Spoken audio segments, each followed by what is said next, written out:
Bismillahirrahmanirrahim wa birrahimi daimil ihsani falhamdulillahil qadimil awwali al-akhiril baqi bila tahawuli thumma salatu wassalamu sarmada ala nabi khairi man qad wahada wa alihi wa sahbihi wa man tabi'a. Rahimahumullah. Melanjutkan kembali kajian kitab Khulasatul Yakin, masih dalam bab yang ke-13, yaitu keadaan bangsa Arab sebelum Islam. Artinya Islam sudah ada, maksudnya sebelum Nabi Muhammad diutus. Seperti apa dan bagaimana kondisi pada saat itu. Diceritakan di sini secara singkatnya, mereka adalah orang-orang yang musyrikin, artinya menyekutukan Allah. Sebagian percaya Allah tapi menduakan Allah, menyekutukan Allah dengan patung. Ada juga yang mutlak benar-benar ya kafir, ahli kitab, sama sekali tidak percaya dengan Allah. Mereka menyembah patung, asnam, mensucikannya, bahkan tidak sedikit apapun yang mereka kerjakan ditujukan alamatnya untuk patung-patung Tuhan-Tuhan tersebut. Sumpah mereka karena patung, mereka menyembelih hewan ternak karena patung, bahkan mereka tawaf ya mengelilingi Ka'bah itu dengan menyebut-nyebut Tuhan mereka, yaitu patung-patung mereka. Jadi benar-benar kondisi yang sangat ternodai saat itu kota suci Makkah Al-Mukarramah, yang dulunya ya dibawa oleh Nabiullah Ibrahim sebagai millah hanif, agama yang suci, ya agama dari Allah Subhanahu wa taala, namun semuanya udah ditinggalkan, terkikis karena memang terlalu jauhnya jarak antara Nabiullah Isa alaihissalam dengan diutusnya Nabi Muhammad sallallahu alaihi wasallam. Bahkan dalam kemasyarakatan mereka sering berperang, mereka membunuh anak-anak mereka. Kemarin sudah dijelaskan, membunuhnya dengan sebab yang sepele. Karena apa? Takut lapar. Hanya karena takut lapar. Ini kalau misalnya suami sama istri tinggal di rumah, dapat roti bagi dua, setengah-setengah kenyang. Nah sekarang punya anak, harus bagi lagi rotinya. Daripada kagak kenyang, mending anaknya dibunuh. Mending anaknya dibunuh sampai segitunya. Makanya Allah Subhanahu wa taala berfirman dalam Al-Qur'an, "Wala taqtulu auladakum khasyatal infaq." Ya, imlak, jangan kau bunuh anak-anak kalian hanya takut lapar. Ya, hanya takut lapar. Bahkan di dalam Al-Qur'an yang lain, ya, dalam ayat yang lain Allah Subhanahu wa taala memerintahkan kita untuk sholat yang pertama, ya, kemudian wastabir 'alaiha, bersabar atas sholat tersebut. Nahnu narzuquka wa iyyahum, kami akan berikan rezeki kepadamu dan mereka. Anak itu udah bukan urusan kita rezekinya, kitanya aja yang sok-sok ikut ngatur. Yang langsung ngatur itu adalah Allah Subhanahu wa ta'ala. Di panduan ente yang belum nikah nanti udah punya anak, insya Allah dikaruniai keturunan anak, jangan pernah takut ya untuk lapar, jangan pernah takut. Yang paling penting yang gak ada nasib jaminan dari Allah untuk anak itu apa? Pertama adalah ketakwaan, kedua ilmu agama, itu nggak ada jaminan dari Allah. Kalau rezeki pasti dijamin sama Allah. Tuh anak mau kayak gimana itu pasti ada yang bakalan mengasuhnya, bakalan ada yang melindunginya. Makanya dikatakan ketawakalan yang paling tinggi itu adalah tawakalnya baik. Ya memang tidak bisa berbuat apa-apa, tapi banyak dengan realitanya diselamatkan oleh orang-orang ya pada hakikatnya diselamatkan oleh Allah Subhanahu wa ta'ala. Membunuh anak-anak mereka, anak kandung ini, bukan anak siapa, bukan anak tetangga, anak kandungnya sendiri dibunuh. Kemudian ya yadfinuna banatihim, kalau anaknya perempuan cara membunuhnya itu dengan apa? Dikubur hidup-hidup. Gimana gak biadab itu perbuatan daripada jahiliyah.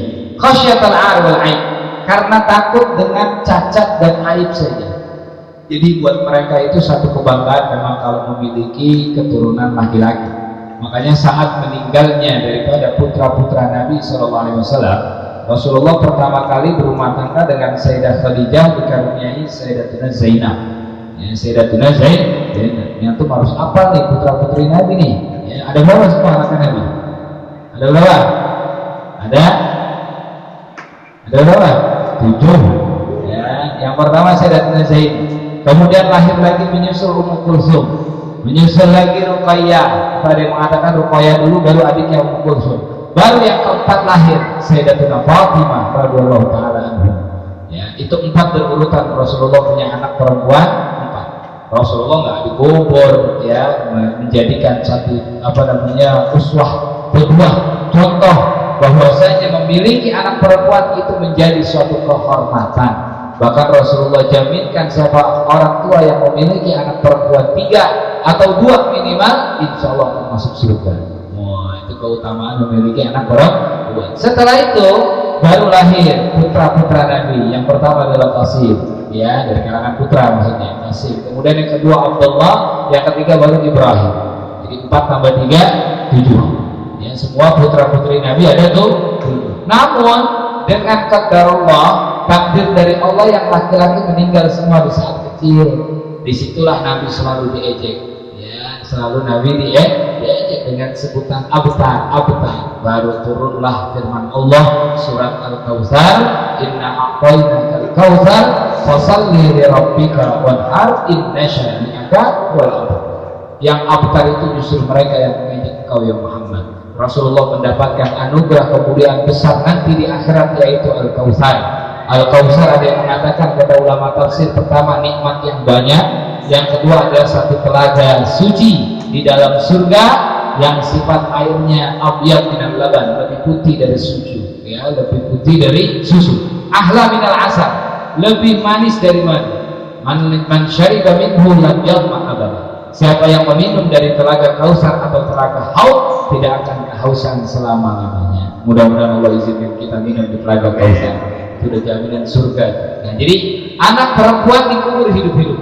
Nah, kemudian terakhir wa kanu mutanafirin mutasyajirin. Mereka orang-orang jahiliyah itu, orang Arab pada saat itu selalu bercerai-berai, berperang satu dengan yang lainnya, bermusuhan. Makanya Rasulullah SAW diutus untuk menyatukan mereka semua. Dalam sabdanya yang terkenal Rasulullah sebutkan, la tahasadu wa la tabaghadu wa la tadabaru wa kunu ibadallahi ikhwana. Janganlah kalian saling dengki, saling hasud, ya, karena hasud ini adalah maksiat pertama di muka bumi dan maksiat pertama juga di langit. Jadi penyakit yang paling dahsyat, ya, berbahaya dalam diri kita dan untuk agama kita itu adalah hasud. Na'udzubillahi min dzalik. Makanya berdoa berlindung kepada Allah dari sifat hasud. Wa min syarri hasidin idza hasad. Wa min syarri hasidin idza, keburukan kejelekan orang yang hasud. Ngeri orang kalau udah hasud itu. Rasulullah pertama katakan la tahasud. Maksiat pertama di langit adalah hasud. Kenapa? Hasudnya iblis kepada Nabi Allah Adam, makhluk pertama yang diciptakan Allah sebagai khalifah. Kenapa bukan dirinya? Maksiat pertama di bumi karena cemburunya Qabil dan Habil, akhirnya saling membunuh. Jadi diabadikan bahwa hasud ini adalah maksiat yang pertama di langit dan di bumi. Makanya Nabi katakan la tahasadu, la tabaghadu, jangan saling benci, wala tadabaru, jangan kalian saling membelakangi, saling cuek, hajar. Hajar ini nggak boleh kita cuek-cuekan sesama muslim. Minimal bolehnya hanya sampai 3 hari. Di atas 3 hari itu bisa haram. Terkecuali seorang guru nyuekin muridnya dalam rangka untuk mendidik, boleh. Orang tua nyuekin anaknya dalam rangka mendidik urusan agama, boleh. Kemudian apalagi orang tua dengan suami yang mendiamkan, mencuekkan istrinya dalam rangka untuk mendidik, boleh. Selebihnya kita sesama muslim nggak boleh diem-dieman. Ya, itu adalah pesan amanah wasiat dari Nabi kita Muhammad Sallallahu Alaihi Wasallam. Jadi mereka itu mutanafirin, mutasyajirin. Pokoknya, ya, mereka perang dengan dikatakan di sini yuharibu ba'duhu ba'dha li auhal asbab, dengan sebab-sebab yang sepele. Ada cerita yang sangat menarik yang datangnya dari 2 orang sahabat, ya, itu Sayyidina Bilal bin Rabah dan Sayyidina Abu Dzar Al-Ghifari. Ini ada cerita, dengerin. Suatu ketika mereka para sahabat bermusyawarah. Yang di dalamnya di situ ada tadi Sayyidina Abu Dzar Al-Ghifari dengan Sayyidina Bilal bin Rabah. Suatu ketika Sayyidina Abu Dzar Al-Ghifari mengemukakan satu pendapat yang di situ Sayyidina Bilal nggak setuju. Sayyidina Bilal nggak setuju. Sayyidina Abu Dzar Al-Ghifari mengatakan wala anta ya ibn Sauda, kamu nggak setuju anak hitam. lain gitu. Ya kata Sayyidina Bilal, emang gue hitam tapi gak usah pakai disebut-sebut juga, udah dari Habasyah ya, orangnya hitam Sayyidina Bilal. Dibilang hitam, sakit hati bukan main. Akhirnya Sayyidina Bilal ngadu kepada siapa lagi kalau bukan Nabi kita Muhammad Sallallahu Alaihi Wasallam. Sayyidina Bilal ngadu, Rasulullah marah, kemudian memerintahkan Abu Dzar Al-Ghifari untuk cepat-cepat minta maaf, meridhokan daripada ridhonya Sayyidina Bilal bin Rabah. Pulang dari Rasulullah ketemu tuh ya Sayyidina Abu Dzar dengan Sayyidina Bilal, dan Sayyidina Abu Dzar sudah mendengar berita bahwa Rasulullah marah gara-gara pada waktu kejadian itu ya. Ketika bertemu, apa yang dilakukan oleh Abu Dzar Al-Ghifari? Abu Dzar Al-Ghifari langsung menaruh kepalanya di bawah kaki Sayyidina Bilal bin Rabah. Abu Dzar Al-Ghifari menaruh kakinya di bawah kaki Bilal bin Rabah. Ya Bilal, demi Allah, untuk menebus ucapanku yang membuat engkau sakit hati, injaklah kepalaku ini sampai ke situ. Minta maafnya, pala ditaruh di bawah. Masya Allah, ini baru memang minta maaf yang benar. Siapapun orang terenyuh kalau begini. Kita kadang musuhan minta maaf, lu maafin dah. Begitu juga, gimana mau masih lanjut lagi? Lu maafin gak? Masa? Orang yang paling susah itu adalah memaafkan. Makanya ifah ya, al-afif ya, jadi wasfah itu Masya Allah berat sebenarnya memaaf. Ini Abu Dzar Al-Ghifari udah tiduran di kaki Sayyidina Bilal. Apa jawaban Sayyidina Bilal? Sayyidina Bilal mengatakan, demi Allah, aku tidak akan menginjak kepala yang sudah bersujud kepada Allah Subhanahu wa Ta'ala. Itu satu sedikit sekelumit kisah ya, permusuhan cuma gara-gara kata-kataan. Makanya hati-hati, jangan suka ngata-ngatain ya yang berlebihan. Kadang teman kita nyimpen perasaan yang gak benar atau apa, terhalang kita dari rahmat Allah Subhanahu wa Ta'ala.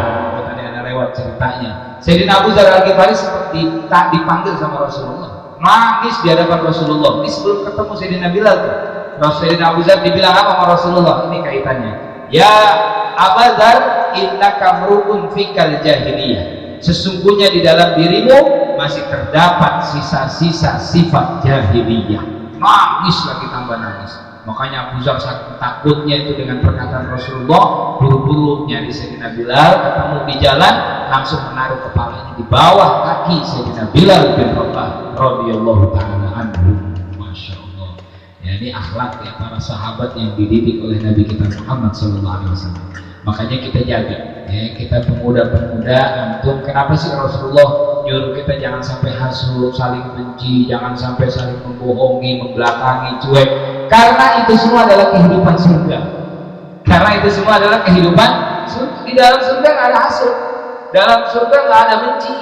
Makanya biar kata bini kita lakinya punya banyak bidadari, kagak bakal ribut. Ya ilok kali laki kita berantem sama bidadari, wah pelakor, mana mungkin kayak begitu. Nggak ada hasutnya, iblis, setan, mau dari neraka semua. Maka Rasulullah ingin kita hidup di dunia seperti layaknya kehidupan ahli jannah, kehidupannya penghuni surga. Jadi dengan kita terbiasa tidak memiliki rasa hasut ya, kita akan banyak memiliki kawan, dan kita akan merasakan ini loh, seperti inilah kehidupan nanti di dalam surga. Mau masuk surga nggak? Masuk surga nggak? Ya, seperti itulah kehidupannya. Makanya kita praktekkan semua tuh kehidupan di dalam surga. Pokoknya jauhin yang namanya penyakit hati yang akhirnya nanti membuat kita terpecah belah. Apalagi punya banyak musuh, ya Allah, kagak enak. Musuh satu aja itu udah banyak banget. Lo ketemu lagi. Kalau ada musuh gitu tuh, ya dia lagi, dia kagak enak jadinya. Makanya Allah Subhanahu wa Ta'ala firmankan, wa'tasimu bihablillahi jami'an wa la tafarraqu. Ya, berpegang teguh pada tali Allah, jangan kalian cerai-berai. Cerai-berainya di sini adalah hati. Kalau badan tercerai-berai nggak jadi masalah. Ente di mana, teman ente di mana, nggak jadi masalah. Tapi kalau hati yang udah cerai-berai, wah, biar kata dekat musuh-musuhan, gondok-gondokan. Jadi dia pernah ngomongin gua tuh, gitu aja udah bisik-bisikannya. Oh dia begini, Masya Allah. Dijaga hubungan sosial kita. Muamalah dengan Allah, muamalah dengan makhluk beda. Susahan muamalah dengan makhluk. Paling susah muamalah dengan makhluk. Kalau kita punya kesalahan 99, punya kebaikan 1 di hadapan Allah, Allah tetap masih melihat 1 kebaikan kita. Benar apa benar? Punya 99 dosa, punya 1 amalan baik, Allah masih melihat amalan baik kita. Tapi kalau ente sesama makhluk sama kita begini, ya, kita punya kesalahan 99, apalagi 99 kebaikan, punya satu kesalahan yang dilihat apa ya? Kesalahan itu pasti. Yang dilihat pasti kesalahan. Makanya kita jaga muamalah ini. Ya, jangan sampai ketika kita berjumpa dengan Allah Subhanahu wa taala, kita masih memiliki banyak tanggungan. Pernah menzalimi ini, pernah mencaci maki ini, pernah menyakiti ini, itu adalah orang yang rugi, muflis nanti pada hari kiamat. Rasulullah sebelum meninggal dunia, ya, dalam Hajjatul Wada setelah selesai khutbah, Rasulullah katakan kepada sahabat, masih adakah hak-hak kalian yang belum aku berikan? Apakah aku pernah menzalimi kalian? Ada satu sahabat yang mengangkat tangan. Itu sahabat yang lain udah pengen marah aja nih, kebangetan banget, masih pengen nuntut sama Rasulullah. Nuntut apa? Ternyata dulu Rasulullah secara tidak sengaja pernah mensabut atau terkena sabutan oleh Rasulullah. Akhirnya sahabat ini minta agar diulang kembali kisos. Sahabat tadi ingin memukul atau menyabut Rasulullah SAW. Gak sampai di situ, bahkan sahabat tadi minta Rasulullah buka baju. Karena saat itu ketika dia tersabet, dia dalam keadaan tidak memakai baju. Ya, ini dalam perang kondisinya sebenarnya. Ya, akhirnya semua udah nggak tega sahabat. Sayyidina Abu Bakar bilang, biar aku yang wakilkan. Rasulullah bilang, jangan. Sayyidina Umar bilang, aku yang wakilkan. Jangan. Tetap Rasulullah buka baju. Ternyata sahabat tadi ingin memeluk dada Nabi kita Muhammad Sallallahu Alaihi Wasallam. Alasan dia, aku ingin bertemu dadaku dengan dada engkau ya Rasulullah yang wangi. Dada Rasulullah, badan Rasulullah nggak pakai minyak wangi, ini udah wangi, tapi tetap Rasulullah pakai minyak wangi. Keringat asyab min rihil misk, keringat Nabi itu lebih wangi dari minyak misk. Itu Rasulullah. Ya, dalam tubuhnya nggak ada kecacatan. Makanya sampai ulama aja bilang, kalau ada yang mengatakan ketika peristiwa terbelahnya dada Nabi, dibelahnya dada Nabi, syakus sadar, itu ada yang mengatakan dikeluarkan sifat-sifat buruk, dimasukkan sifat baik, bisa mutat. Karena nggak ada namanya sifat buruk dalam hati Nabi Muhammad SAW. Mau berbahaya, hati-hati. Itu bukan mengeluarkan sifat buruk di situ, justru memasukkan cahaya ma'rifat keimanan, ya, ditambah yakin lagi. Jadi Rasulullah bersih dari segala cacat dan aib. Nah, jadi itu tadi yang saya katakan, bahwa Nabi Muhammad sendiri sebelum meninggal tidak ingin ada tanggungan kepada para sahabat, kepada manusia, termasuk kepada kita semua, sampai beliau katakan, Allahumma qad ballaghtu fashhad. Ya Allah, aku sudah sampaikan, saksikan dulu semuanya. Ya, nggak ada yang aku tutup-tutupi apa pesan darimu, mulai dari janji, peringatan, syariat, tauhid, semua. Makanya disempurnakan dengan turunnya akhir Quran surat Al-Maidah, al-yawma akmaltu lakum dinakum wa atmamtu alaikum ni'mati wa raditu lakumul Islam dinan. Jadi kehidupan bangsa Arab dulu, ya, mereka saling berperang dengan masalah-masalah yang sepele, mereka saling membelakangi, mereka saling hasud, mereka saling benci, ya, pokoknya benar-benar kehidupan yang tidak manusiawi. Dan datangnya Nabi Muhammad SAW untuk memperbaiki itu semua. Mudah-mudahan Allah Subhanahu wa taala kuatkan iman dan Islam kita. Mudah-mudahan dengan pembacaan sirah nabawiyah ini kita mendapatkan keberkahan, mendapatkan manfaat di dunia dan di akhirat, bertambahnya cinta kita kepada Nabi Muhammad sallallahu alaihi wasallam, sampai kita nanti bisa berjumpa di dalam surga Allah Subhanahu wa taala. Amin ya rabbal alamin. Ala hadhihi wa ala kulli niyatin salihah wa ila hadratin Nabi Muhammad sallallahu alaihi wasallam bi sirril Fatihah. A'udzu billahi